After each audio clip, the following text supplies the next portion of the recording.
In our first case, some of the details have been changed to protect people's identities. It's about an attack for which there's no known motive. It may have been a robbery which went wrong. Conceivably, the assailants may have intended to cause harm. Either way, it finished up as murder. Our reconstruction begins in September near East Ham in the capital. This is part of London's East End, where for centuries migrants have settled, the latest being largely Bengalis, Pakistanis and Bangladeshis. Atek Hussain came here in 1978 and went straight into the restaurant trade.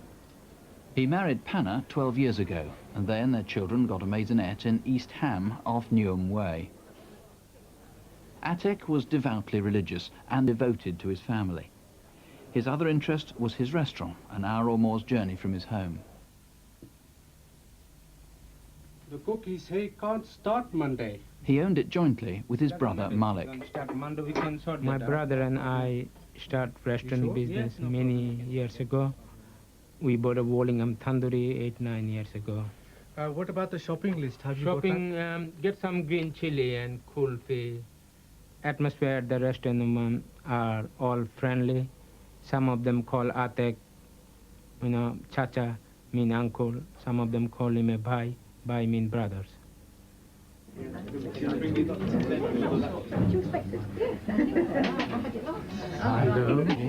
been a very long time. I've been on holiday. You have? Just come back. You got a nice tan coming up. Let me get your menus for you. Dolly, Javed. Coming, Mum. Have you brushed your teeth? Yes. And you washed your face? Yes. Okay, in we get. Snuggle up. Okay, good night.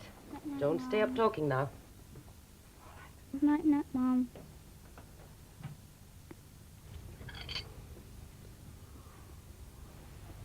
I'm going, okay? Good night. Good night, Malik Bhai. Are you two finished? Yeah. Yeah, all right then. I'll just get changed and then we can go. After dropping off the two employees, Atek arrived home in Bernals Avenue at about 2:30 a.m.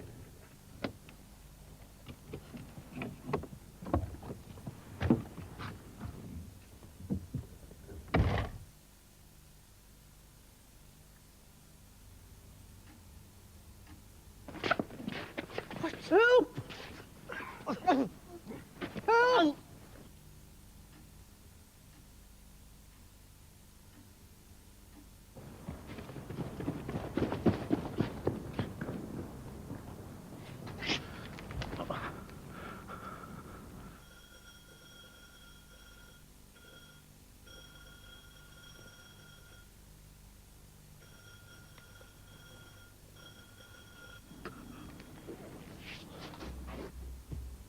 Who's that?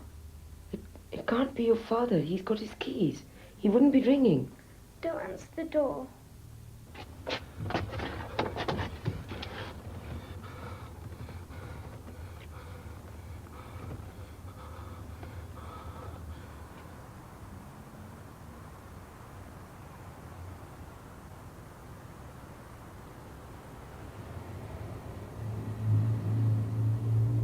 Something's not right, Dolly. Phone the police.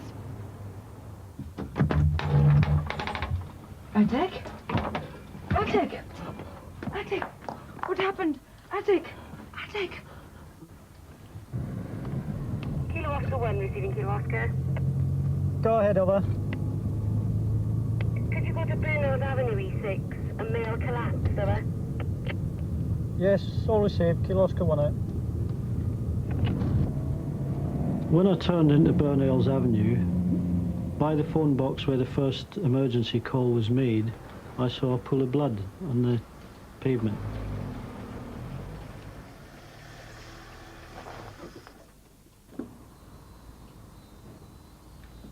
I then went to the house where the second call had been made, and the door was closed.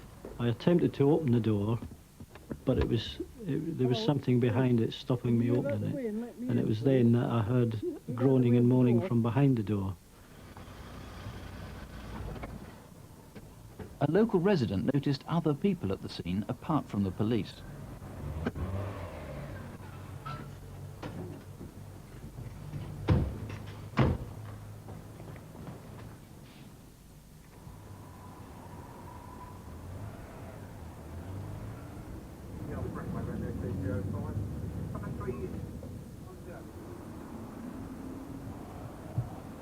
Good, Oscar. Confirm an ambulance has been called to Burnell's Avenue E6 over.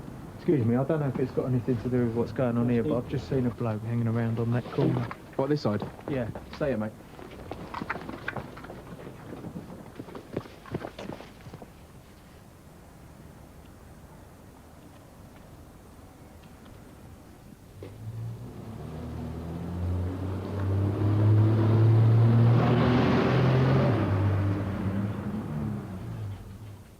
Paramedics were there within 5 minutes of being called, but no one could have saved him. Atek had been stabbed through the heart. As I said at the beginning, Atek had no known enemies, did he?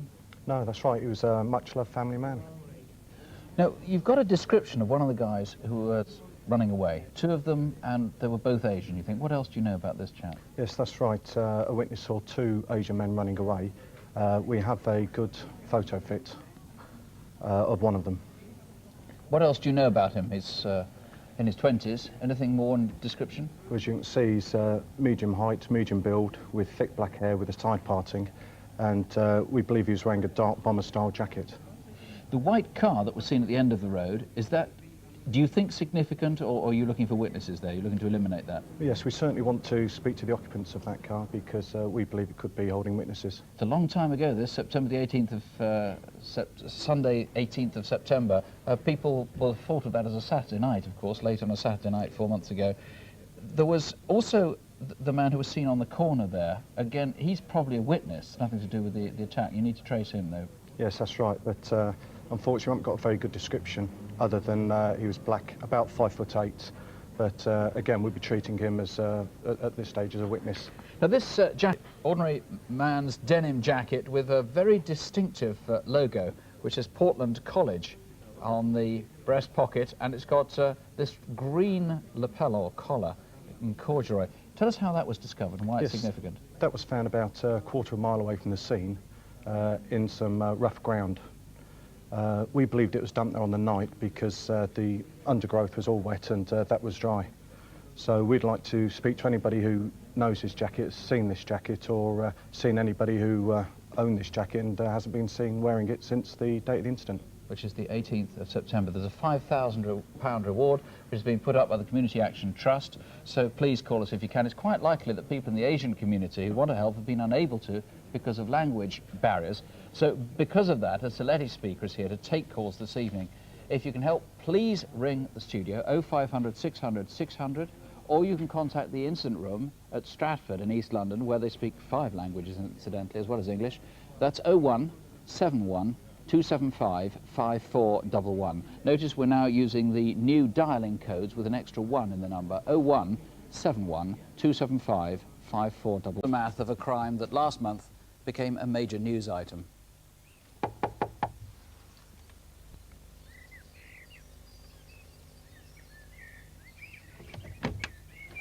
Hi. Hello, is Roxanne there, please? Yeah, Roxanne? Yeah. Hello, can we come in, please? Yeah, certainly.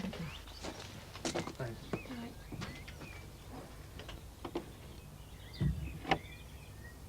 Do you want to sit down? I've got some very sad news. It's about your mother. Janet Brown lived in the village of Radnage in Buckinghamshire. Her murder achieved huge publicity because, to put it bluntly, she was attractive, she was affluent, and she was found naked in her home. In fact, there's no evidence of a sexual element to the crime. It seems she may have woken to find an intruder. Her husband works in Switzerland, and of their 3 children, only the youngest, Roxanne, still lived at home, so they were trying to sell the house.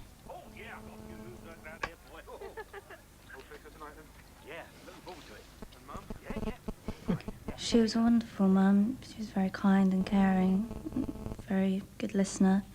She always understood me very well and never bossed me around. I miss her so much. And she was a great friend as well as a mum.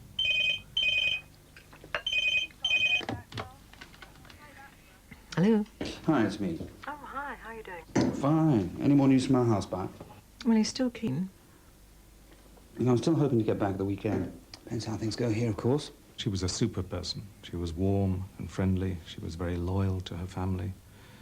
She looked after the kids very well. And as well as that, she was quite a determined person, quite a plucky person.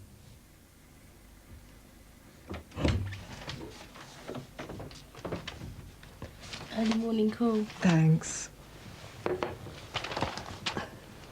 Oh, darling, you know the builders are coming today. And since you're on holiday... What are they doing? They're going to fix the barn roof. Oh. So can you make sure they're okay? I shall leave a key out in case they need to get in. In the kitchen. What are you doing today? I've got a driving lesson this morning. Oh. I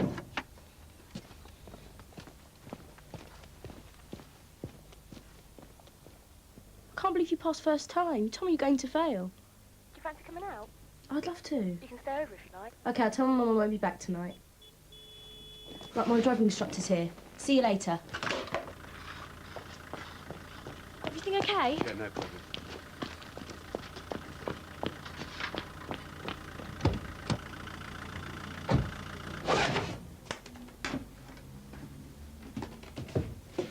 Janet's initial training was as a nurse and a midwife, and then after many years off looking after the kids, she had recently returned to work, and her current project was to examine the possibility of there being a link between infertility treatment and the ultimate development of cancer in women. No one remembers Janet leaving work that day, but she'd normally have gone home at roughly 5:30.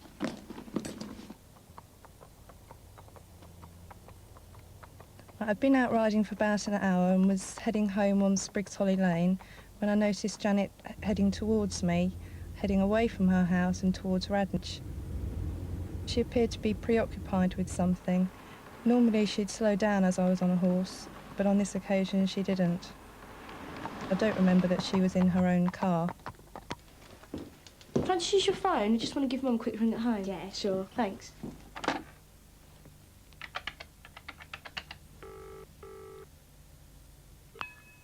Hello. How are you? I'm feeling really tired. I think I'm going to go to bed early. What time are you coming back tomorrow? Lunchtime, probably. Oh, OK. I'll leave the alarm on. Okay. See you. Bye. Bye. We know Janet also took a call from one of Roxanne's friends. That was at 8:10. It was the last we know of anyone who talked to her. Can I have a fillet of beef, please? Yeah. Can I have the charcoal salmon with aubergines and peppers? Yeah. And I'll have the roast saddle of lamb, please. Thank you.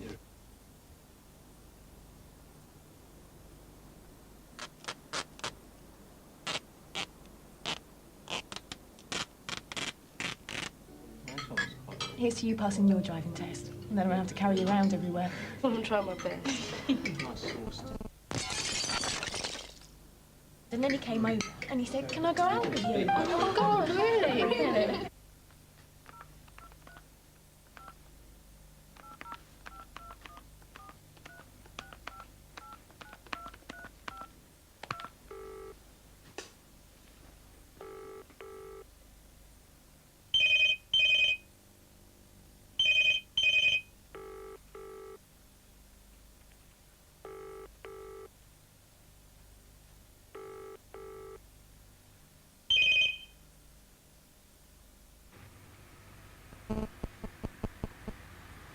I was driving along Spriggs Holly Lane towards Radnich and just past the Brown's house on my left in an area locally known as the Triangle. I saw a car parked quite a way back off of the road. We take note of this sort of thing because of the burglars that have been around here in the past, and it makes us suspicious if we see cars parked at this time of night. I've put the extra in because I had a No, dessert. don't be silly. No, honestly. No, we'll split the bill. You sure? Yeah.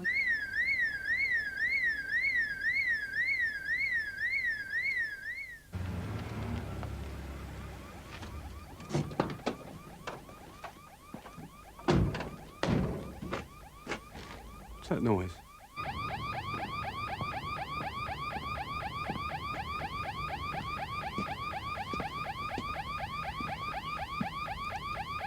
Christ. There's no easy way to tell you this. I've got some very sad news.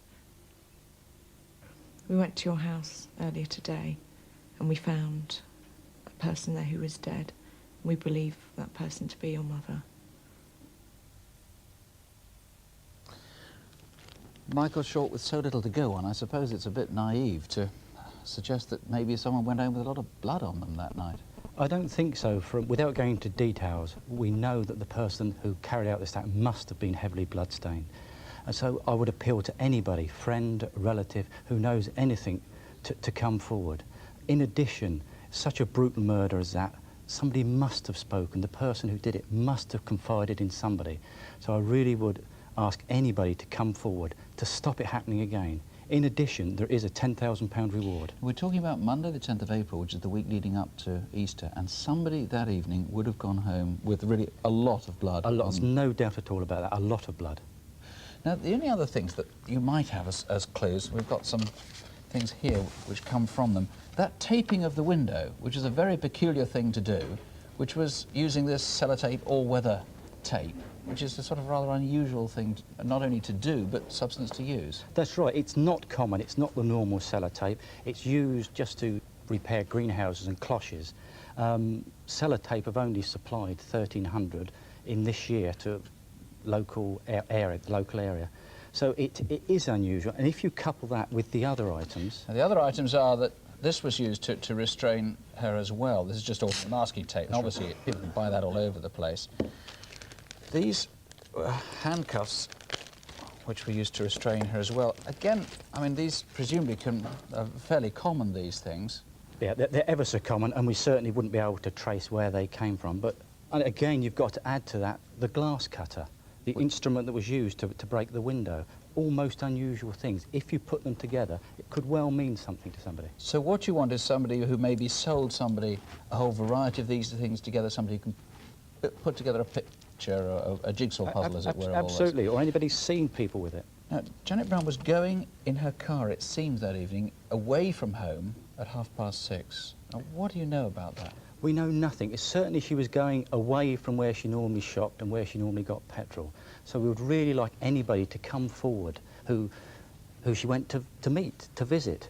In addition, we still know very little about Janet. We'd like anybody that a friend of hers has seen her in restaurants, seen her anywhere in the weeks leading up to her death, to come forward. OK. Well, if there's any way that you can help, if you can eliminate that car scene in the local triangle, do please call. Back in November, we appealed for help to find 9-year-old Daniel Handley from Beckton in East London. He'd disappeared on Sunday, October the 2nd. But as the weeks turned into months, hopes of finding Daniel alive began to dwindle. And finally, on March the 27th, the investigation became a full-scale murder inquiry when a child's body was discovered near Bristol. So now, once again, we're appealing for your help. Detective Superintendent Ed Williams here is running the inquiry, and with his help, our film pieces together now as much as is known about Daniel's disappearance so far. OK then, I'll see you tomorrow then, bye. Soon after Daniel's mother reported his disappearance on the 2nd of October, we organised what is perhaps the biggest police search ever in London for a missing child. Daniel was riding a very, very distinctive bike at the time he disappeared. As you can see, it doesn't have a saddle. The frame of the bike was silver. On March the 27th, Daniel's remains were discovered on an isolated piece of land off Trench Lane near the Bradley Stoke estate on the outskirts of Bristol. We believe that Daniel was abducted by paedophiles. Maybe Daniel stopped off on the journey from London to Bristol on the motorway.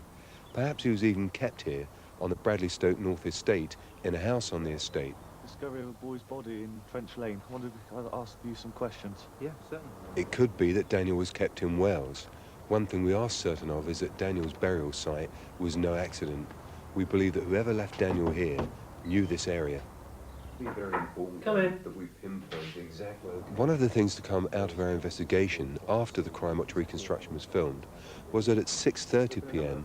on Sunday the 2nd of October, a passing motorist saw a silver or grey car, and we're not certain of the make or model. A passenger from that car was actually talking to a boy that we believe was Daniel.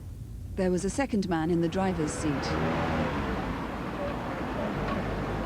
The motorist was concerned enough to turn and drive back. He saw the car pull across to the other side of Tollgate Road. These men have not come forward.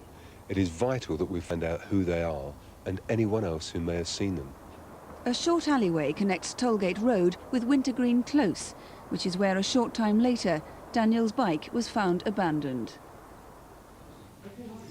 Well, Ed, now that Daniel's body has been discovered in the Bristol area, that's opened up a whole new area of information there, hasn't it? It has indeed, and although I'm not in a position to release too much information at this stage for strategic reasons, it is correct to say that there have been a number of sightings of a child that we firmly believe to be Daniel. On the first occasion that Daniel was seen in the company of men, he looked fairly comfortable, but unfortunately on the second occasion, he looked quite distressed. He appeared to be hoisted between two men, held by the wrists, and was virtually a prisoner, we believe. And you are convinced that was Daniel? He was wearing the red tracksuit? We've got good cause to believe that we have reliable evidence that this was Daniel. How long do you think he was alive after being taken to Bristol? There's every possibility that he was alive for at least 10 to 12 days after being taken from London to Bristol. And you mentioned there a Wales connection. Do you think he might have been taken to Wales during that time? It's a possibility. He could have been taken over the Severn Bridge. He could have been kept in a holiday home, a caravan or a chalet, either in Wales or in the southwest somewhere. And I believe that if anybody has information about a child recently, or after the 2nd of October, taken into a holiday community, I'd like them to contact us. And you're desperate to find the silver or grey saloon car and the people in it. Yes, I am. On the 2nd of October 1994, when that car was parked in Tollgate Road, there were two men in that car. One of those men was on the pavement actually talking to Daniel. Now, neither of those men has come forward, and neither has the couple that were allegedly walking past at the time. I'm still anxious to trace those men, that couple, and that car, which by now may well have been destroyed, abandoned, or indeed even stored somewhere. I'm anxious to hear from any member of the public who, after the 2nd of October 1994, in London or in Bristol, knows of a silver or grey car that comes into the category of being a Lada, a Nissan or a Skoda that has been abandoned or burnt out or anything of that kind. If it's suspicious, let us know. Edwards, thank you very much. If you have seen anything, if anything you've just seen in the film has jogged your memory or awakened your suspicions in any way, if you saw that grey or silver saloon car and the two men near the Tollgate Road, please do call. You can ring the studio here tonight on 0500 600 600 or ring the incident room, and that's 0181 503 1212. That's 0181 503 1212. Next, a tragedy, an accident almost, but the sort of thing that makes people despair. Two children stealing from an old woman in the street. The woman, Mrs. Christina Gray, happened to have osteoporosis or brittle bone disease. 7 and 2, 77. 5 and 8, 58. 2 and 4, 24. 1 and 8, 18. 7 and 3, 73. 6 and 3, 63. 7 and 4, 74. 7 and 8, 78. 4 and 5, 55. I thought that was going to be my lucky turn then. How about you, Het? Another £3 down the drain. Never mind. Come on, let's go and have a coffee, Chris. Bingo was her main hobby. You know, it's a way of socialising. She enjoyed life. She made the best out of what she had. The osteoporosis, when it hit her, she was bedridden. But I mean, that would last a week, and then she'd be back out up to Bingo and feeding her cats. You know, cats were her main thing. She really had a will about her and a will to live. She was an amazing woman in the respect that there she is heading off up that hill, which I try and avoid at the best of times myself. Even if it was just to get her newspaper, if that's what she had to get, she'd go.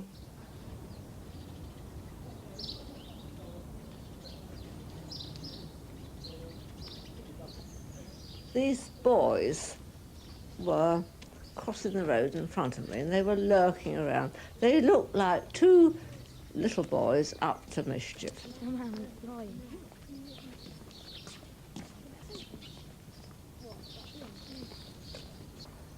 They say I have a beady eye, and when they saw me, they hurried out. I couldn't see much of them because they had scarves and hats, and I just thought two little boys up to mischief. Not evil.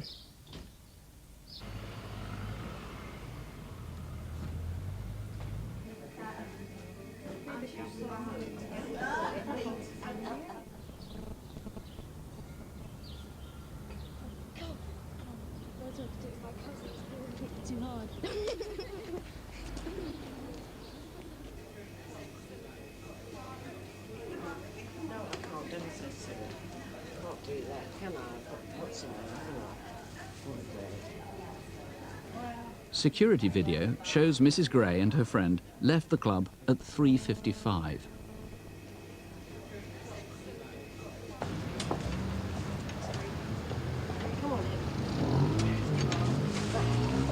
You going shopping now? No, I've been already. I'm off home. Oh, I'll walk along with you then. Thanks, that's nice. Take care then, won't you? And you, Hec. See you Wednesday.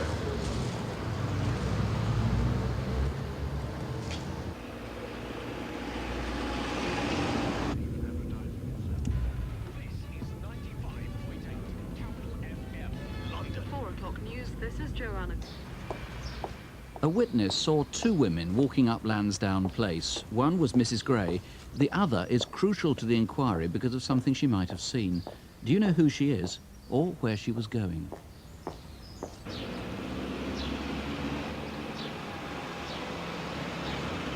When I first turned into the road, it was nothing out of the ordinary. It's just as you get further down the road that I noticed there was something in the road there. I thought, what on earth's that?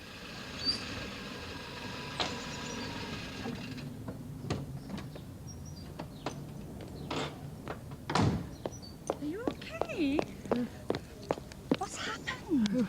I've been attacked. Two black boys, they swung me round and threw me down, then they ran off up there, up Fox Hill. I think I've done something to my leg. Oh, I just want to get home. It's just down the road. Mrs. Gray's hip was broken, and so was her arm. 5 hours later, she died in hospital of her injuries and shock. Reinberg and Brown, the best we can say is they couldn't have meant to kill her. I accept that they possibly didn't mean to kill her, but nevertheless, this was a terribly cowardly attack on a frail, defenceless old lady.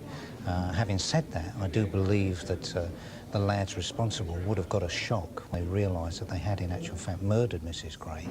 And I also believe that because of that, they will have spoken to somebody about what they actually did. And I would appeal, because there is a reward on offer for anybody with information as to the identity of these kids, to get in touch straight away. Well, if you can help, 0500 600 600, remember, call us here straight away. The kids were, I mean, they were only kids, probably 12, 14, we're not sure of their age. There was another witness, though, that you're very keen to see. We saw her briefly in the film. She's quite petite, right. 5 foot, who was walking up Lansdowne Place at the same time. That's right. She was a few yards behind the victim, and I'm quite sure that she must have seen either the attack or, at the very least, the lads run off after attacking Mrs. Gray. This is Saturday, the 18th of March. And there are some other people that you want to try and trace, again as witnesses. That's right. 2 young men seen in the area. Tell us about them. Well, they were seen on the morning of the attack on several occasions. We have an e-fit of the elder one of the 2.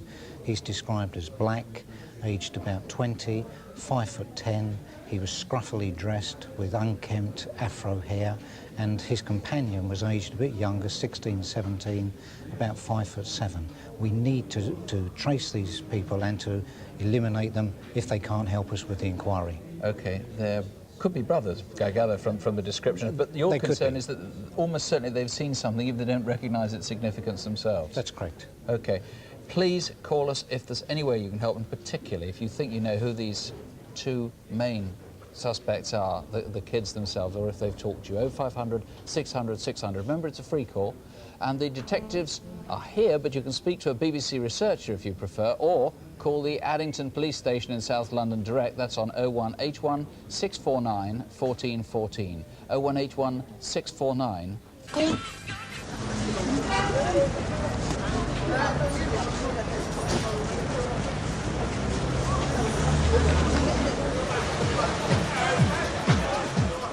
If you were there that night, perhaps you talked to her or saw who she was with. Anybody in town?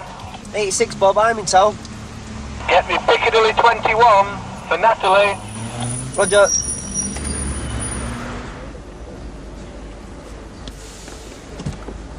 for Natalie? Yeah, Natalie, yeah. Oh, brilliant. Just get me mates. Well, she's with 3 white lads, basically. Student-y type. One was very tall, that I distinctively remember. Within shore, please. The 2 lads in the back I didn't get a really good look at. I could just describe them as 2 white males, about 5'10". Oh, I was just thinking, I hope my dog hasn't done anything when I get home. She's only a puppy, she's called Sasha, she's gorgeous. Natalie was keeping the conversation alive, like doing all the talking and gibbering on about a dog. What kind of a night have you had? Has had a good night? Passed 1 or 2 questions, but they didn't want to know, they didn't want to tell me anything. What club did you go to? Did you go to that 21 club? Sure. Could you pull up at the next petrol station so we can get some cigs and some crisps and that, please? OK, yeah, it's just through the lights. Cheers. Just here, lovely, thanks. OK, that's £7.80, please. OK. It's good in it, 3 lads, and I've still got to pay. Smashing. Oops. Thanks very much. Thanks a lot. See ya. See you again, Mel. Were these old friends of hers, or had she just met them that night? Either way, police need to hear from them.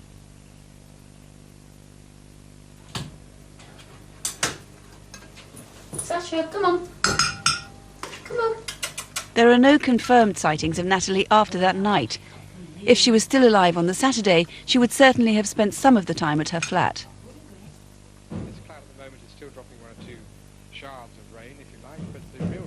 That Saturday evening, the neighbour downstairs heard a lot of noise coming from Natalie's flat.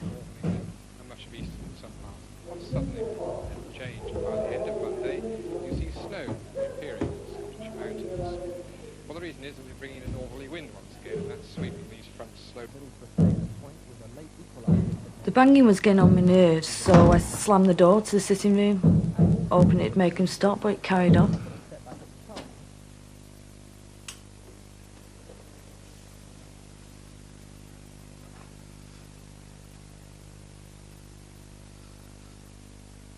An hour and a half later,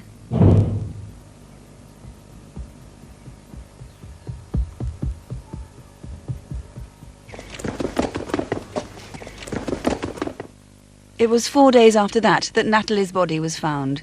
She'd been stabbed several times. Well, Mr. Baldwin, do you have any theories why anybody would have wanted to kill Natalie? Well, it was 8 weeks ago tonight since Natalie's body was found by your mum. Since then, we've made a number of enquiries, but we're unable to tell at this stage why Natalie should have been attacked and killed. Nothing was missing from her flat? No, she'd only been in the flat for about a month. And we obviously need to speak to anyone who's visited her there, or who knows of anybody else who's visited her in that time. Yeah, what sort of period are we talking about? People who need to come forward and talk to you? We've had a good response from people who saw Natalie during the week prior to Easter, but we need to speak to anyone who saw her between Thursday the 13th of April, which was the day before Good Friday, and Thursday the 20th, when her body was found. Now, the man in the red jacket that somebody saw her with at the bus station was before that time, wasn't it? That was the day before Good Friday. That was a sighting by someone who knows Natalie well, and we're quite satisfied that that was the time and date. We do know he's about 28, about 5'11". He had collar-length blonde hair, which was greasy. So we still need to eliminate him. But you do have one witness who saw somebody else with Natalie a couple of days later at the same bus station at about the same time of the morning. We're not altogether certain about the date, but it was the same bus station and about the same time of day. This was a younger man. He was in his late teens or early 20s. He had black hair, which was shaved at the sides and the back. He was also about 5'11", but his hair was blonde on top, blonde streaks. He had a scar on his face which went from his nose down to his top lip and across his left cheek. On the back of his right hand he had a very distinctive tattoo which looked like a bird in flight, and 2 lines of dots on his knuckles. We think he may have used the name Paul. And as Natalie and this individual walked away from the bus station towards Portland Street, he was speaking to her in a very aggressive way and was either pushing her or punching her in the back as they walked. But the last actual definite sighting of Natalie was by that taxi driver after she left the Piccadilly 21 Club with those 3 lads. As things stand at the moment, these 3 lads are some of the last people to have seen Natalie alive. We really need these people to come forward. The descriptions we've got of them are not too good. Student types. One of them was particularly tall. It may be that they recalled the taxi journey back to Wythenshawe, calling at the garage for cigarettes and crisps. perhaps they remember seeing Natalie's dog with a bandaged leg when they got back. But we do need to them to come forward so that we can eliminate them from our inquiries. Right, and that was the 13th of April, late Thursday night, the small hours of Good Friday. That was the 14th of April. And there's an unusually large reward in this put up by the police and Natalie's family. If you knew Natalie, if you met her or you saw her in the few days leading up to the Easter weekend, please ring and help Mr. Boardman try to build up an accurate picture of Natalie's life at the time she died. The number here, 0500 600 600, or you can ring the incident room on their direct line, 0161 856 4300. That's 01. If you live near Clacton in Essex, you might be able to help with our last case tonight. Simon Shannon was a shy, sensitive young man, a bit of a loner. There seems no possible reason why anyone would hold a grudge against him. But sometime between Wednesday the 3rd and Saturday the 6th of May, he was stabbed to death in his flat. It was only when a neighbour noticed the bottles of milk beginning to accumulate on Simon's doorstep that the police were called.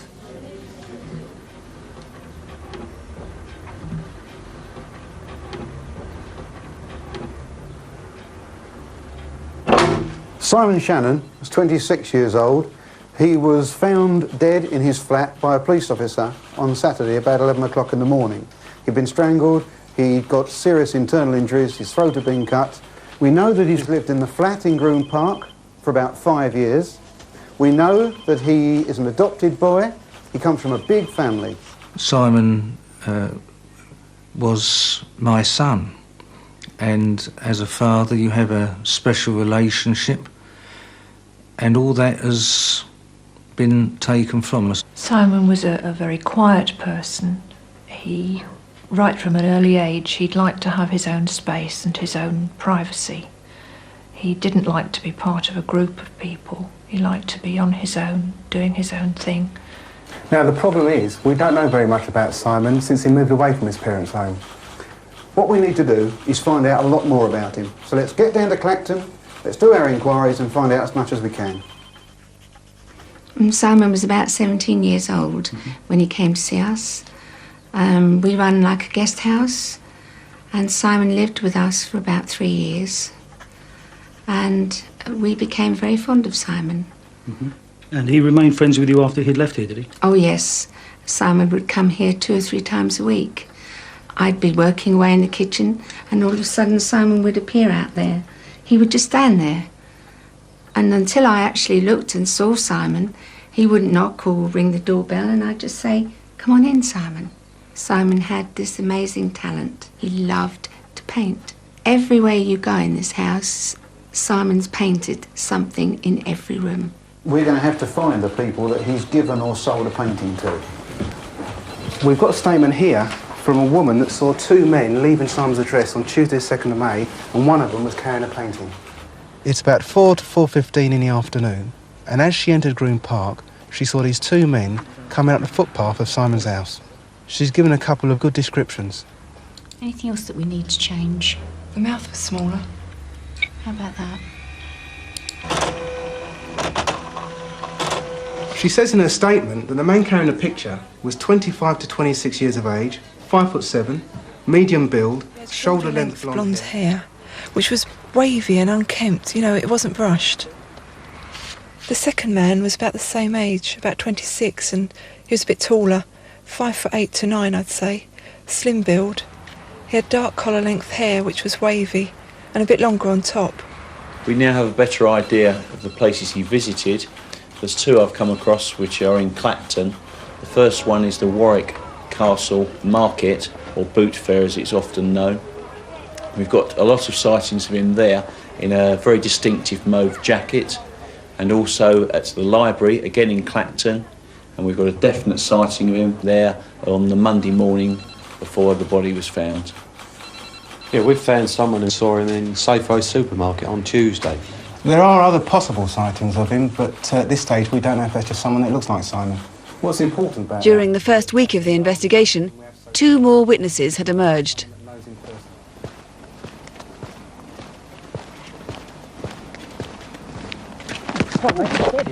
Open my left door as up and comes. I really was quite taken aback. I mean, it was dark and he just took me totally by surprise.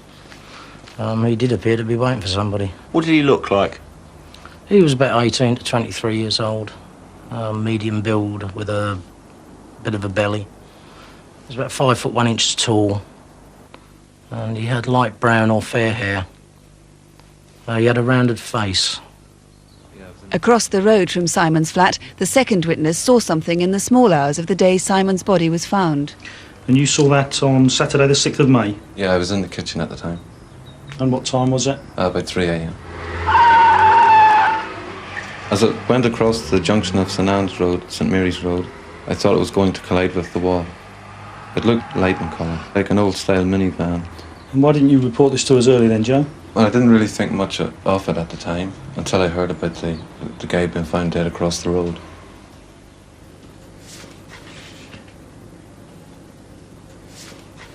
It's a very difficult situation to come to terms with. I never knew, until this happened, what it meant to be gutted.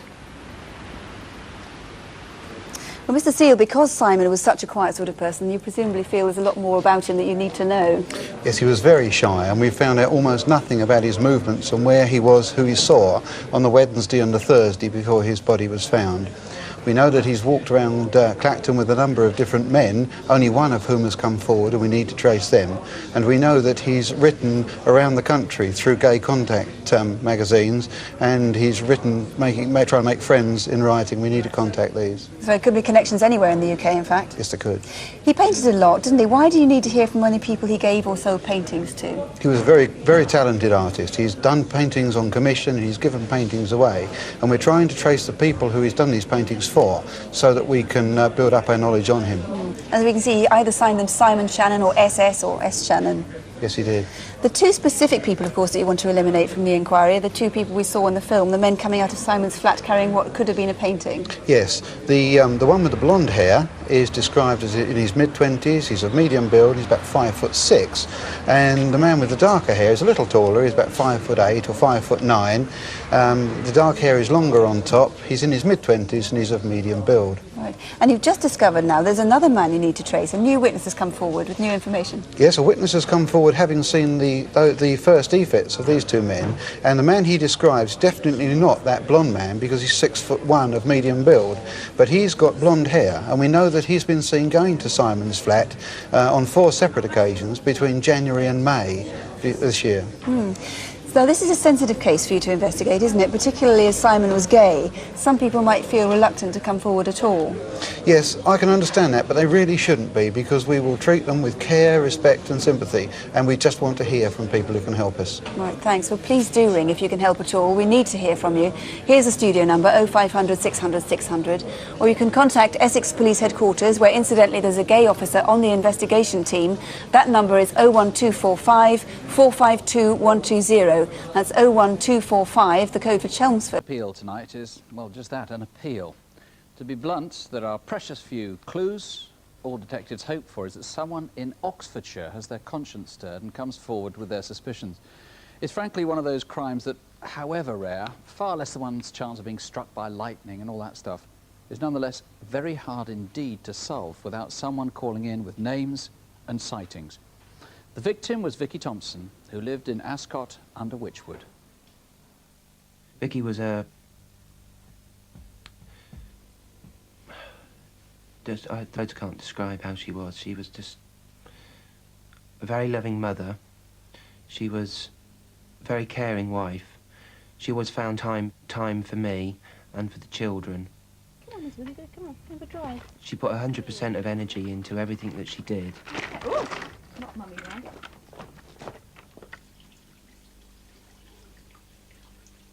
I think I drank too much last night. Any breakfast left? You wait a minute, I'm about to get the kids' lunch. Hey, watch it!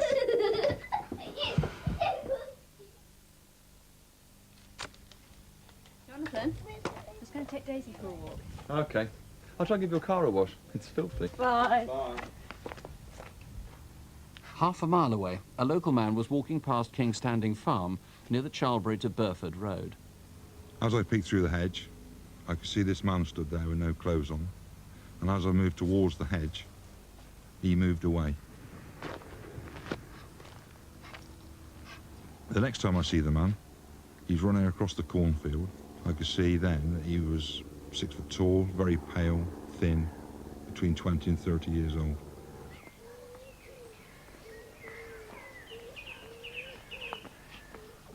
If you leave it there, I'll trip over it. At about 4:15 p.m. on the London to Hereford main line, did you see anyone near the track between Charlbury and Kingham that day, Saturday, the 12th of August?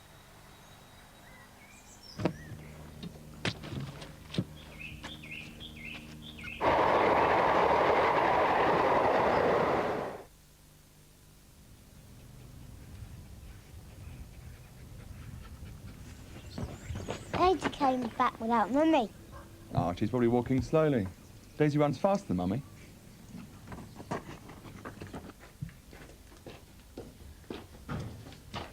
Key? When Daisy came home on her own, I didn't immediately see any cause for concern, as I expected that Vikki would soon come round the corner, that maybe she'd sent Daisy up the road and was talking to a friend. But as time wore on, I realised that something wasn't right. Stop in now. I needed to go out and look for her.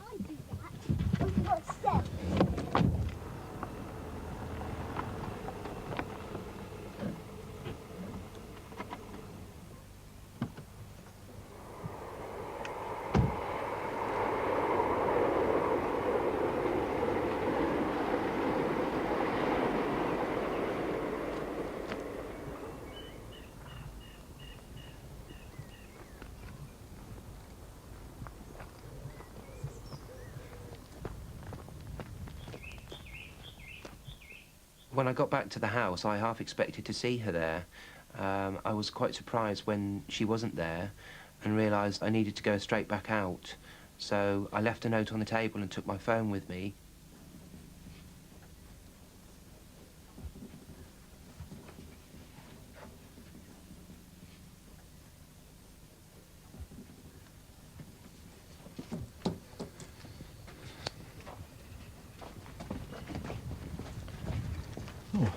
Haven't seen Vikki, have you? No, we haven't. Dog's come home without her. Been up to the lane, there's no sign of her. Well, look, we'll go down and have another look. Jonathan, haven't heard from you for... Vikki's not with you, is she? She's missing. I thought she might drop by your place for tea on her way back or something. No, she definitely hasn't been around here. Look, I'm popping down the lane in a minute, so I'll have a look if you want.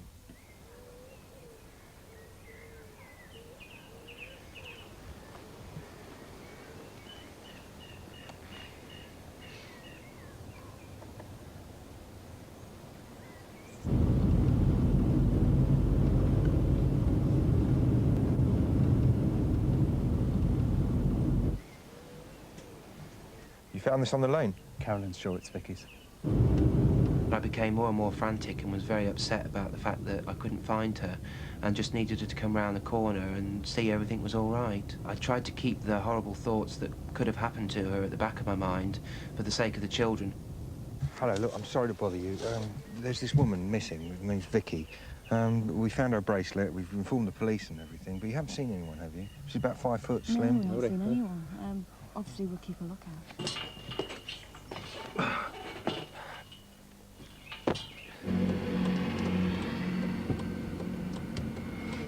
Looks in a bit of a state, that chap, didn't he? What's that? Oh, God. Look.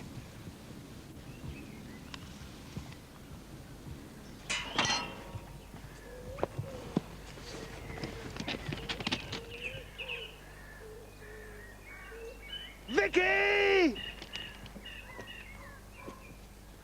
Vikki! Peter. What's that? Look. No, don't go in there, look. I'll go and get that bloke. I was terrified that the attacker might still be in the area. Hello? Excuse me! You can't go in, we found something! Whereabouts? There, in the field. Where? No, run to the nearest house. Call an ambulance.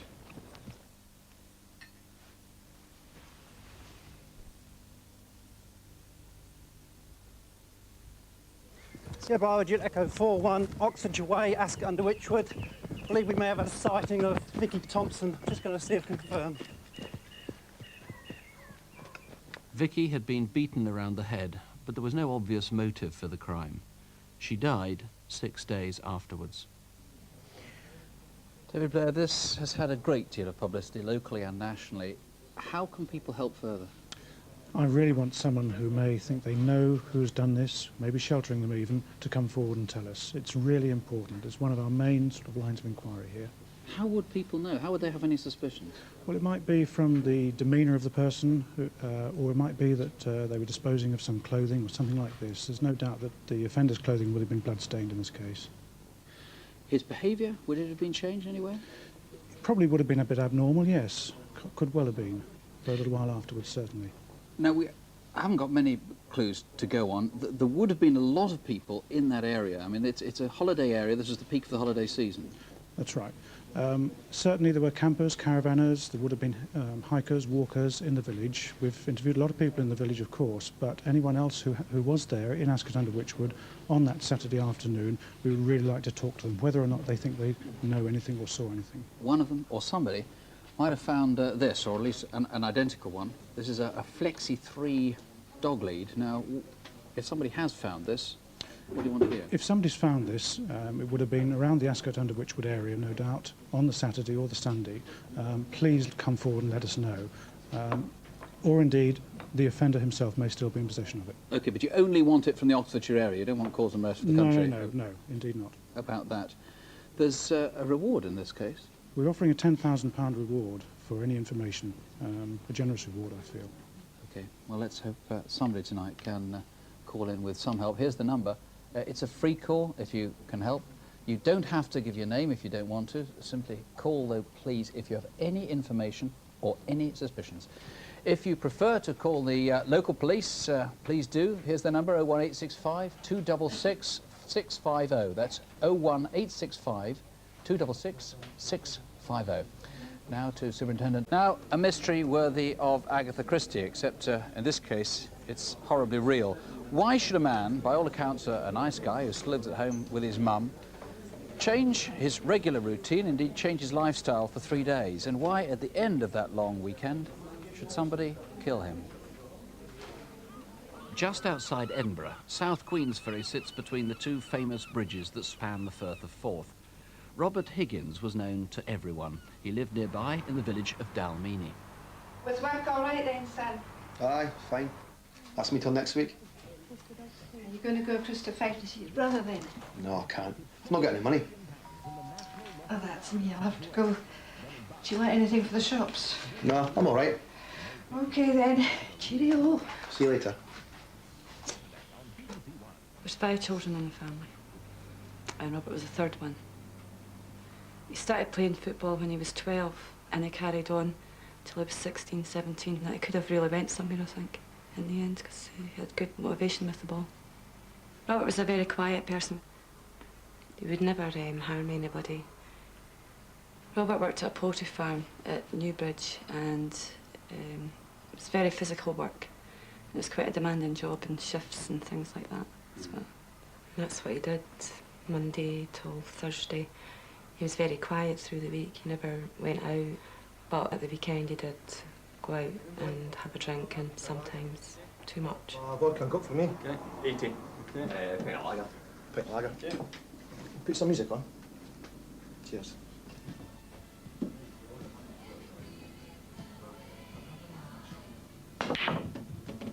Oh, we're going to have ticket listing tonight. Why, where do you want to go? The Cutlands? Aye. Haven't been for a while. What time's the next bus?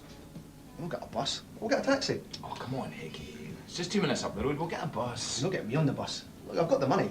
We'll get a taxi. You're daft. Aye, fair enough. Hey, Bob. Good night, Bob. Higgy had come in with some friends about 8:30, and my friends left about 11:30. So he just sat himself and finished off his drink. Okay. I'll just finish this wee bit off, aye. He left about 12 o'clock, went down the stairs as usual. Right, get Bill. Right. Just put the jacket on. Cheers.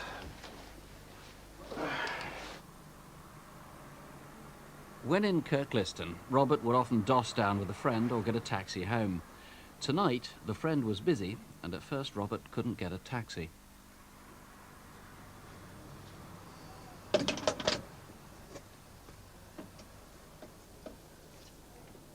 He was still in Main Street, Kirkliston, at 2 a.m. He didn't go home on the Thursday night. He obviously had somewhere that he was going to, and I found it quite unusual that he didn't phone my mum, which he would normally do. He would always phone my mum to say he was stopping out. But by 11:30 on Friday morning, alone at a local hotel, Robert was seen again. Why was he here? And where did he spend Friday lunchtime until the early evening? It was about 7:45, and I was on my way to the shop, and I saw Higgy standing outside the retreat. He was speaking to a man in his late 30s to early 40s, about 5'8" to 5'10", and had dark brown hair. We found that really unusual with Robert not going into the Queen's, so he must have been waiting on someone outside, and it was a Friday night, so he hasn't still phoned home, and he still hasn't contacted the family in any way. Then, for the second morning running, Robert turned up alone at the Forth Bridges.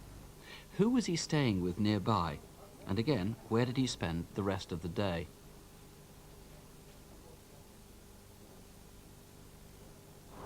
This is just outside the Forth Bridges Hotel. I was going to the bingo at the ex-servicemen's club in South Queensferry, and I got off the bus at the Southside toll, and I looked right and saw Robert walking down from the flyover, and I just had a quick glance and walked on. I don't know where he went, but it's a possibility that he was going down into South Queensferry itself. That was another strange thing Robert did. He's been seen, but not in any of his locals. I mean, so where has he been? I mean, he must have been with somebody that he's known. And he hasn't even bothered contacting the family on the Saturday again.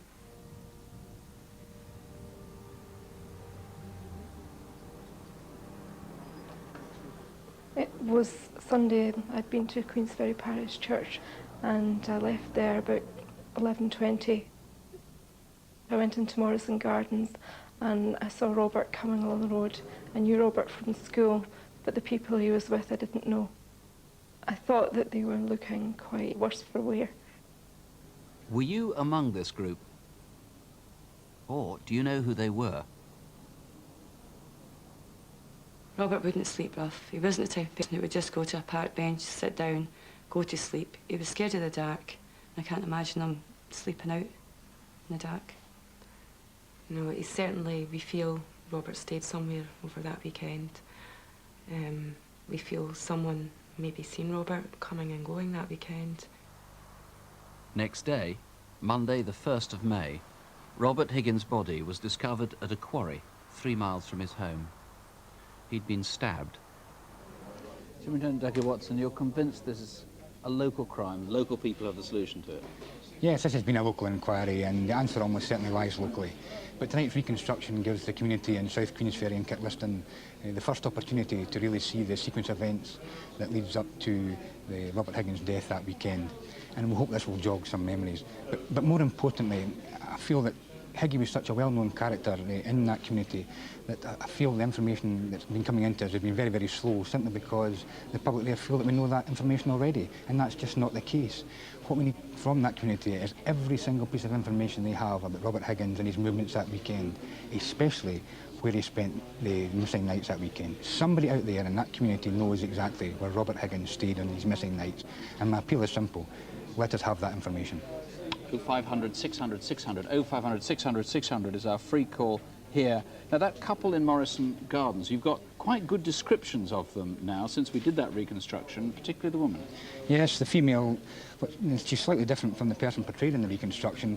She's slim to medium build and around 5'5", but she's white, 45 to 55, black curly perm, collar length hair, wearing a blouson-style jacket and light-coloured trousers. The jacket itself is light-coloured as well. The male, he's 35, 30 to 45, sorry, 5'8", 5'9", short brown hair, clean-shaven, casually dressed with a casual shirt, but also wearing a suit-style jacket.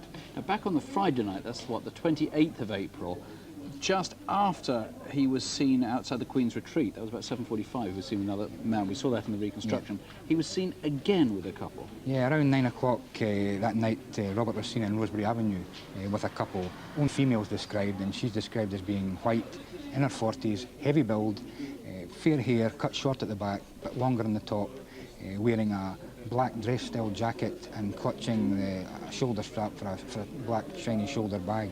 And again, we feel that she's got to be a local person.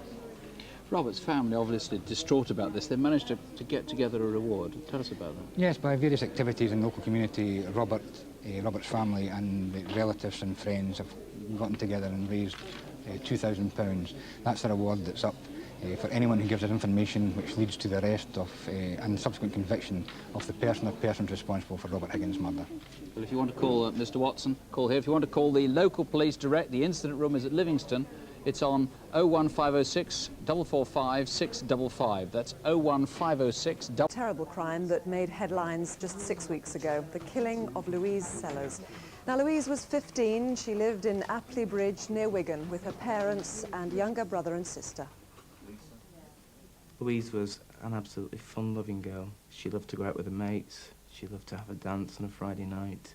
She was doing really well at school. She had her life planned out to be a PE teacher.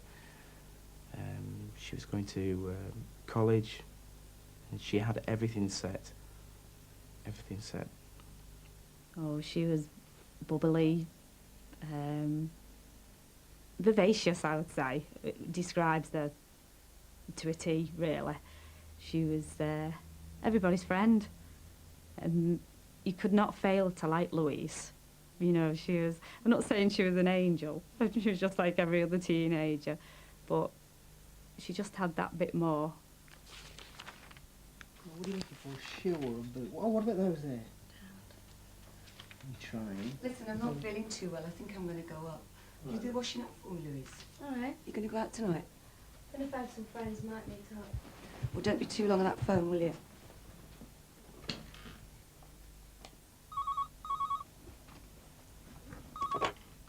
Hello? Hiya. Oh, Louise. Do you want to meet up? This evening? Yeah, tell you what, we'll meet at the lake shop and we can walk down. Yeah, okay. What time? Well, what's best for you? 6:30. All right. I've got loads of gossip to tell you. No, not now. You'll have to wait.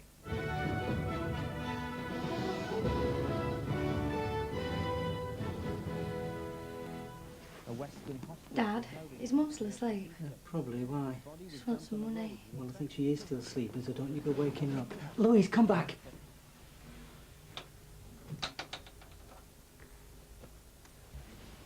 Mum? Mm? Can I have some money? How much? Just £1 for a couple of cans of Coke. Where are you going? Just to meet some friends. Okay, I'll see you later. Yeah. See ya. Right, bye. See ya!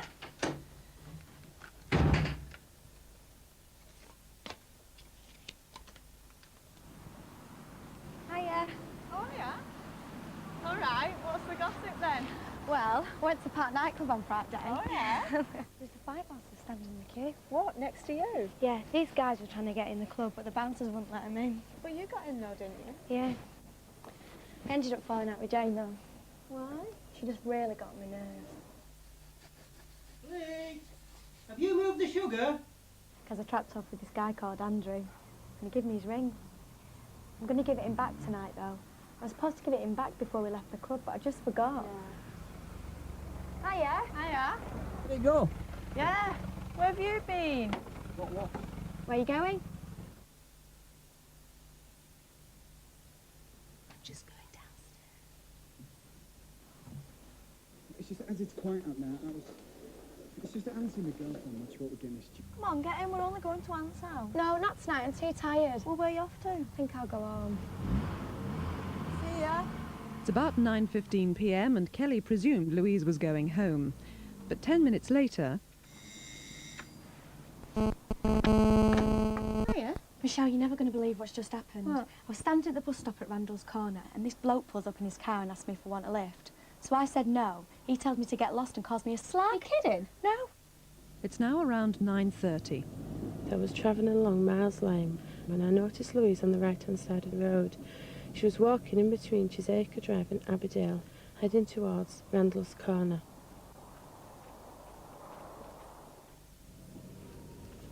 Five minutes later, a local resident saw what appeared to be Louise standing by the bus stop talking to two men in a white Ford Escort. Moments later, just up the road,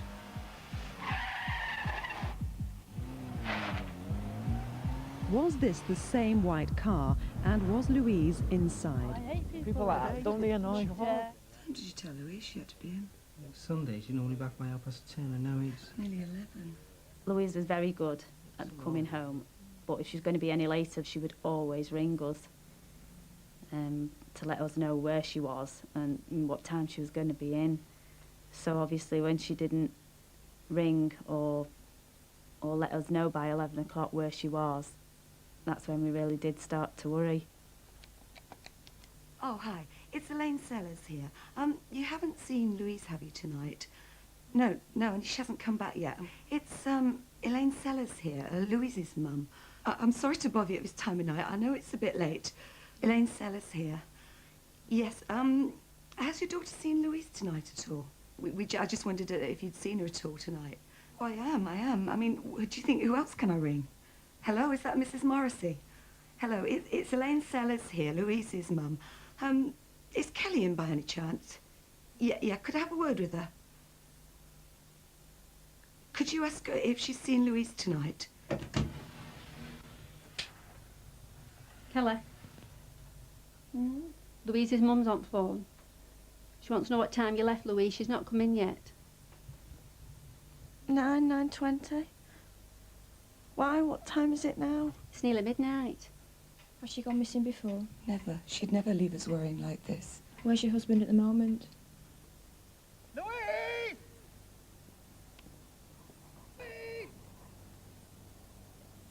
Could you circulate that description, please? Thank you. Don't worry, there's lots of officers looking for her. There's definitely something wrong. Louise!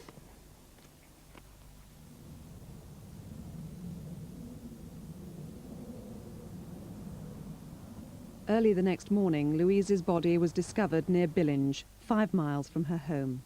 She'd been strangled. The tragic fate of Louise Sellars. Well, Peter Mockett is in charge of the inquiry. Peter, in addition to the 2 white cars we saw in the film, I think you have new information on a 3rd white car, which may or may not be the same one. Is that Maybe right? the same one. Yes, we have a sighting of a white Ford Escort with a fin on the back, which was seen in Miles Lane around about 9:30. The driver is described as 21 years of age with facial stubble, and he's wearing some distinctive clothing. Yes, I think he was wearing a baseball cap rather like this, wasn't he? Blue and red. A blue cap with a red collar, with a red peak. rather, And also a T-shirt with a distinctive marking on it as well. Yes, it's got no fear on it, the black T-shirt with no fear written on it. And you presumably desperately want to trace Louise's movements after 9:30. Very much so. We've got plenty of sightings up until 9:30. It's drastically important that we find where she went after 9:30. Now, the scene where her body was found in Billinge is a popular place, isn't it, for walkers, courting couples? It is. We'd appeal to anyone who was in the vicinity on the evening of the 13th or into the early hours of the 14th, who was about, who saw anything remotely suspicious, vehicles or people. Some items found in the area. Tell us about these. Yes, this is a cassette tape which was found quite near to where Louise was found. As you can see, it's got a handwritten label on either side. Goon May 93 is on one side and Vertigo on the other. It wasn't Louise's. And another cassette case, I think. Yes, that was found in the location, Tenerife Holiday it's called. We know that it was produced in Tenerife this year. We're desperately keen to find the owners of those 2 cassette tapes. Now, the person who committed this dreadful crime must have acted strange afterwards. You can only imagine so. It's a terrible, grave crime, the loss of a young girl's wife. If anyone knows anything, if the person's confided in a family member partner, please come forward, please tell us. It's desperately important. Absolutely, Peter. Thank you very much indeed. And I just must add that there is a substantial reward offered in this case as well. So if you feel that you can help police in any way, you can call them direct on 0161 856 7085. That's Manchester 0161 856 7085. By a victim of a crime, the widow of Tony Sullivan has asked to come into the studio tonight and make a plea about his murder.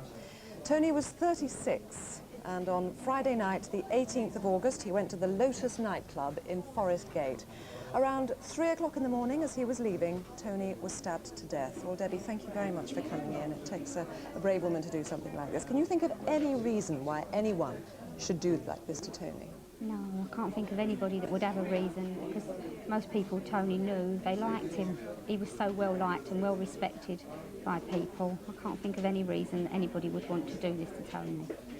Now, Detective Inspector Colette Paul, you're in charge of the inquiry. Has anyone come forward with any information? Because it was a busy nightclub, wasn't it? That's right. It was a very busy nightclub that night, and what I'm looking for is witnesses who actually saw Tony in the nightclub that evening, witnesses who saw him leave the nightclub, outside of the nightclub, and in addition to that, a special attempt for witnesses to come forward who have actually made contact with the police and with the local press.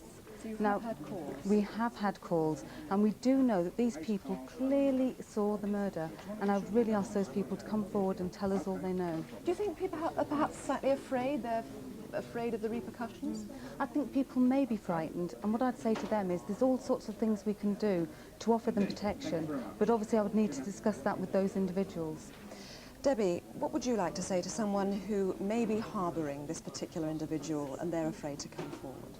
Well, what I'd like to say to them is that if they have children of their own and they see the effect that Tony's death has had on my children, I've got 3 children.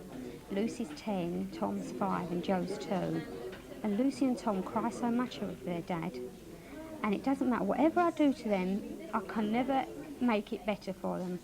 All the cuddles in the world and the love will never ever bring their dad back, and he was such a main part of their life.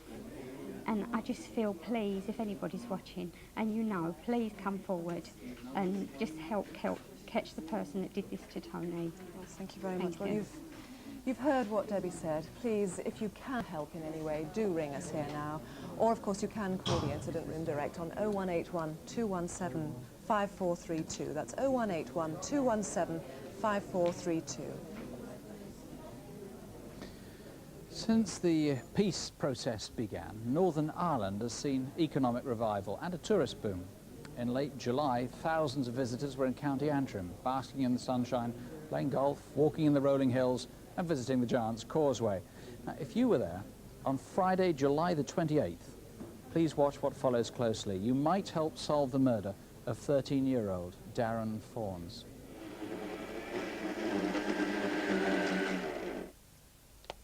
Your sister gave me £4 for doing her lawn. And look, I fixed your heads as well. Thanks, Miss Simpson. And remember, if there's anything you ever need doing, just ask. He never ever went to MD and asked them for money for nothing. He always used to want to earn that money. And that was one of the main ways he done it, was doing gardening for them. He was very outgoing and friendly. Very friendly. My mother sent him a T-shirt from England with dolphins on the front. And there was a pensioner that lives behind us, and she seen Darren in the T-shirt, and she liked it. So Darren came home, took it off, put on another T-shirt, and gave the pensioner a T-shirt he was wearing, the one with the dolphins. That's the sort of boy he was. He always used to come up and say, do you want a cup of tea, Mummy? You know, and used to bring me a cup of tea up, or if I couldn't do something, I'll do that for you. The other way. No, the other way. Oh, Darren, over a bit. No, the next ones. Yes, those. Them? Oh, come on, Mum. I'd be embarrassed if you wore these in public. Look, these are much nicer. Okay, bring them over. On the evening of Friday, July the 28th, Darren and his mother went to the Castle shopping centre in Antrim town. Sorry. After I got the shoes, we put them in the steward's bag that I have my bingo board in, and he carried it up the shopping centre for me. Out to the arcade there, and I says, I'll take that, son, you all right? And he says, I'm okay, Mum. I says, well, I'll see you just after 10, between 10 and 10 past. Thanks. See you, Tim. Don't be late.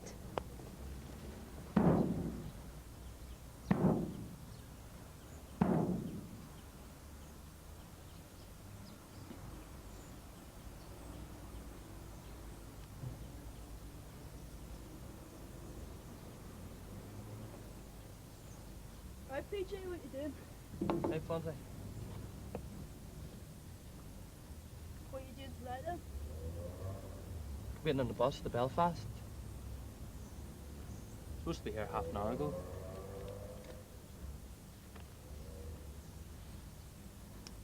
Can I have a smoke? Oh, come on, PJ, don't be stingy.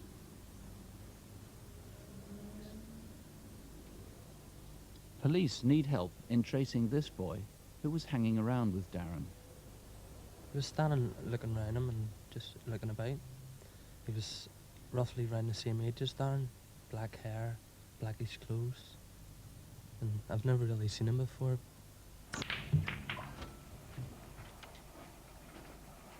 What about you, Fawns? Oh, right, Fifth. Here, is that your mummy I saw you with earlier on the shelf? Yep. Darren seemed very happy the night I was talking to him. He was his chatty, usual, smiling self. So he was just as nice as he always has been to me. Darren, or Fonzie to his friends, spent much of that afternoon and evening in the town's amusement arcade, known locally as the Pleasuredrome or Rollerdrome.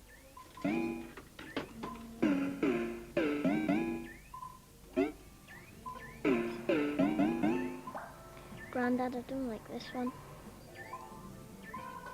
Here, don't waste your money on that one. It's bust. This was about half an hour before Darren was due to meet his mother. Don't try any of them either. I've lost money in them. Here, wee fella, I'll show you the nudges you need. Okay, here we go. Right, let's start.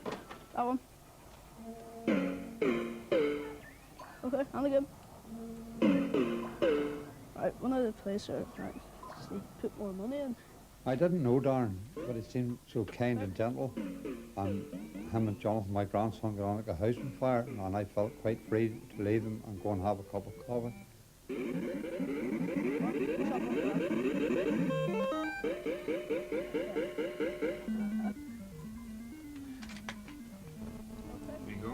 Thanks very much. In the next half hour or so, Darren must have met somebody else. But who? His mother waited at the cab rank as agreed, but by 10 past 10, Darren still hadn't shown. Look, maybe he's still at the Rollerdrome. Could you take me round there on the way round? I can, surely, yes. Go on ahead. I was worried. Because if he said he was going to be there, he would be there.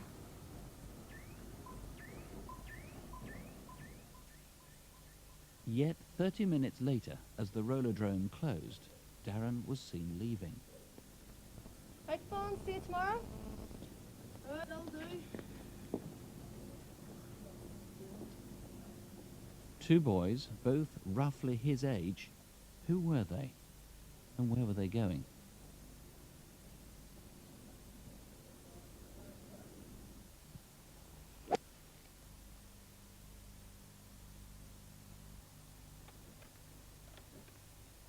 Five days later, a mile from the town centre, a Belgian tourist searching for a ball found Darren lying in bushes between the golf course and a holiday caravan site.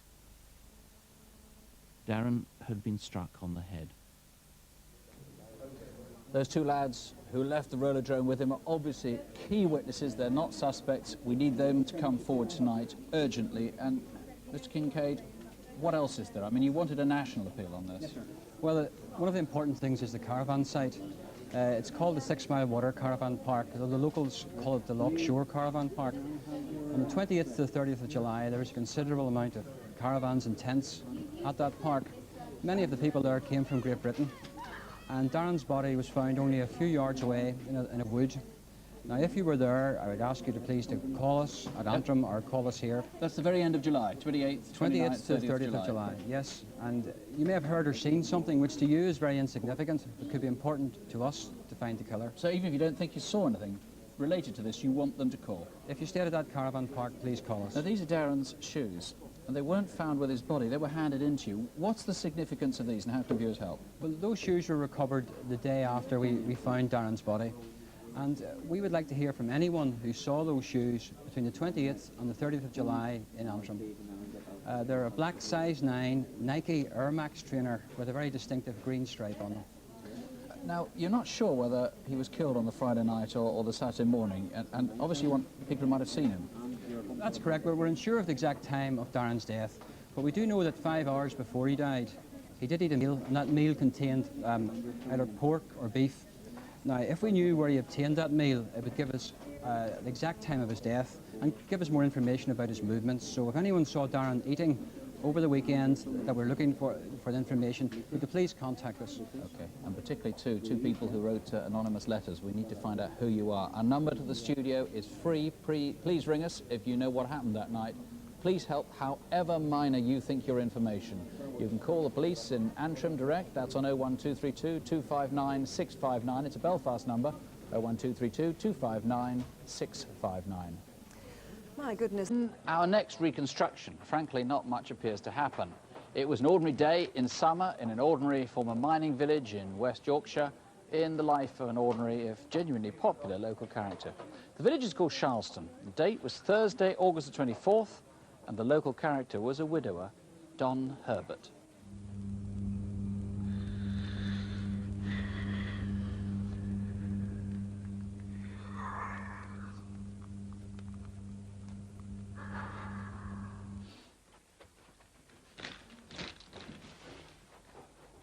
My granddad lives on his own. With him having emphysema from working in the mines, my mum had to go twice a day to look after him. She does everything for him.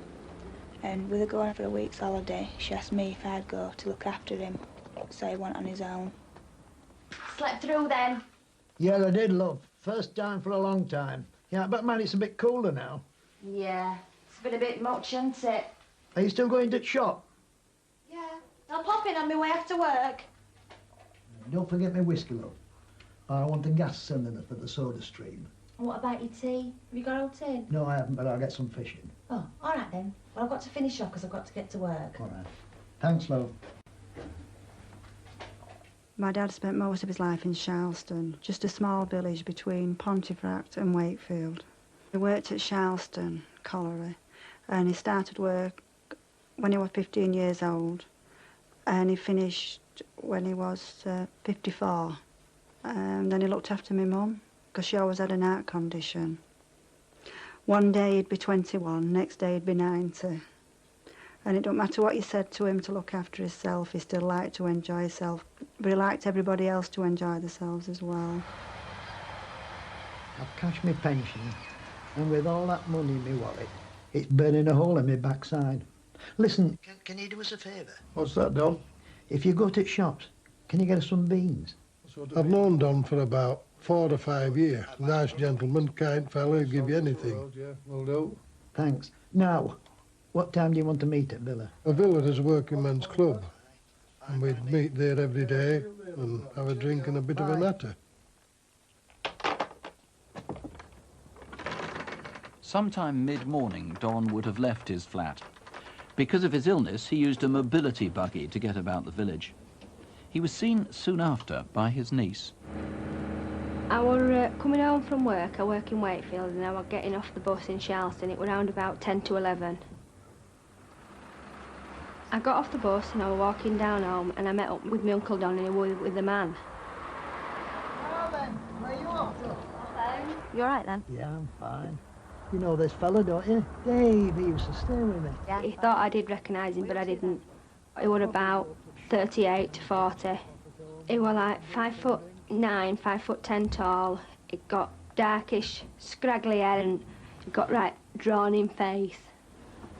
Don arrived at the villa sometime around 1 that afternoon, but without Dave.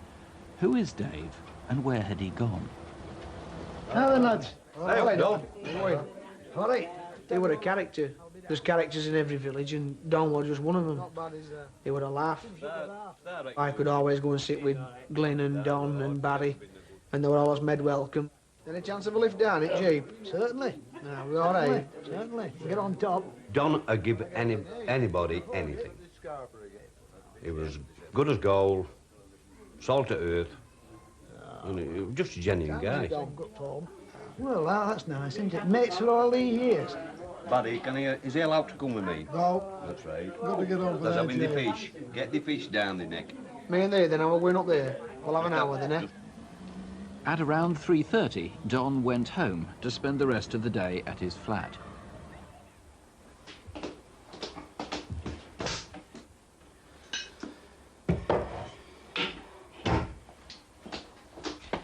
Do you know you had me fetch that bottle of whiskey? Yeah. Well, there's half a bottle left in cupboard. Well, you've got to be prepared. Here, try one of these. Oh, are these from Greenhouse? Yeah.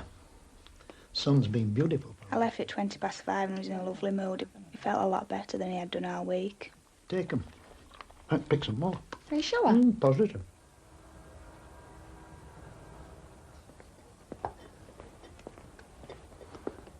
You all right, Don? Oh, yes, fine. That's Here's good. your wine. Right, thank you. Got some of these for wife? That'd be a good swap, wouldn't it? That evening, a resident saw a man walking in the close a few yards from Don's house. He didn't visit any of the neighbours. Who was he, and what was he doing there? I've known Don for about 30 years. Since I became his neighbour, he's taken to knocking on my door at night and inviting me in for a drink. He was a character and very generous. He usually called up at about 8 o'clock. 5 out of 7 nights a week. That night I waited at home for Don to knock and say the bar was open, but he never knocked.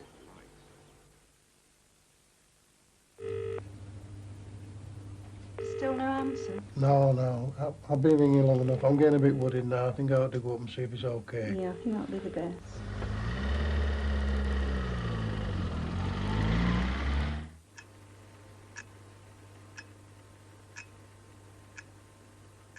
When Barry looked through Don's window, he saw him lying on the floor. He'd been battered to death. Andy Brown, plainly the first task is elimination. 2 people. Firstly, Dave. Yes, we're looking, despite a lot of work that we've done, extensive inquiries, we haven't traced this Dave. Now, we know he's got a local accent.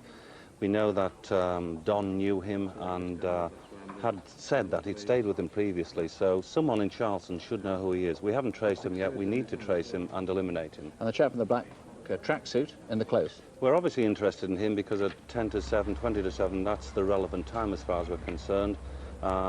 It's a dead end, so he was obviously going somewhere, and he didn't visit anyone in that close. It may well be that he visited Don. OK, that's Thursday, the 24th of August. Now, these things are missing. At least these are replicas of things that are missing. Don's black purse, like that, just in case you've found it, obviously.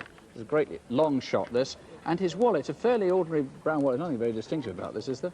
But what you might have found inside, and that's really just the most important thing of all. Again, it's a long shot, but did you find these travel cards, a bus pass, and a train pass?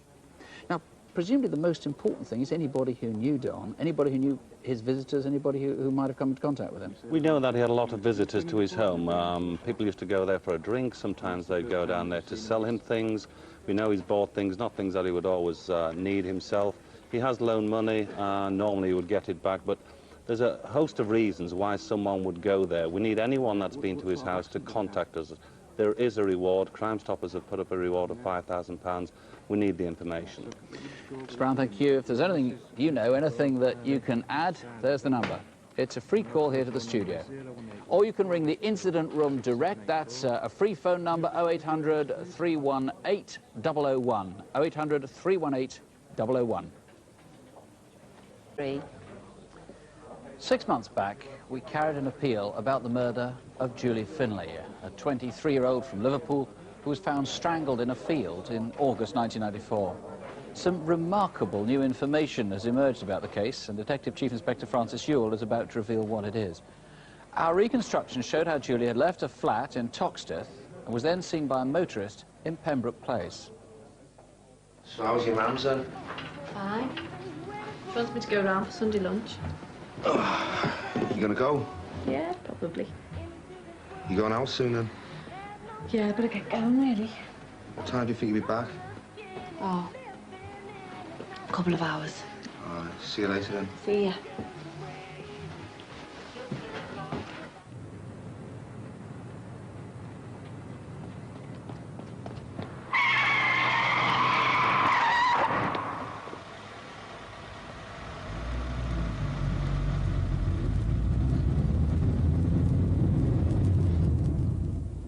We appealed about a white van seen parked near where Julie's body was discovered, and that's the heart of the new information. Indeed, Mr. Ewell, it's quite dramatic evidence. Yes, it is. At 10:30 in the morning of Friday, the 21st of July, at the junction of the East Lancashire Road and the Rainford Bypass, which was the road Julie's body was ultimately found on, some 10 months after the murder, a man gave a hitchhiker a lift, and I'm anxious to trace this hitchhiker. As they got near to the site of the murder, the man became so agitated that the driver became most concerned about his mental state and asked him what was wrong. And he was to go on and tell him a very interesting story. He said that about 10 minutes before, his motorcycle had broken down in the lay-by, and this was the lay-by where Julie's body was found nearby. And he said that while he was there fixing the bike, he heard bangs and screams coming from a van. He approached the van, opened the doors, and there he saw a young woman, naked. She said, help me, for God's sake, help me. Suddenly, before he could do anything, a male appeared, told him to mind his own business. It was his girlfriend, and in uncertain terms, told him to get on his way. He did just that. Julie's body was found close to that spot the following day, and that man has not contacted the police to date. How credible is this story? I think it's very credible.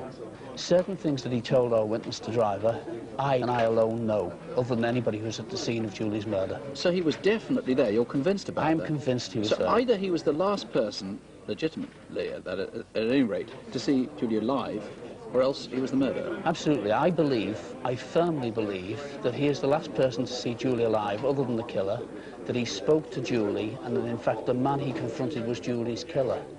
If that is not the case, given what he knows, I must consider him a strong suspect himself for the murder. Now, it's obviously crucial to this inquiry this man comes forward. If he is a witness, describe him to us. He's in his mid-20s, 5'8", clean-cut young man, blonde, short hair. Up to the point that he became agitated, he seemed the average, sensible young fellow. It's absolutely essential he comes forward. He's got to clear himself. I don't wish to be judgmental. It may well be that he worried that he did nothing and this young lady's life might have been saved. That's not the point. The point is now he must do the right thing, come forward and speak to me.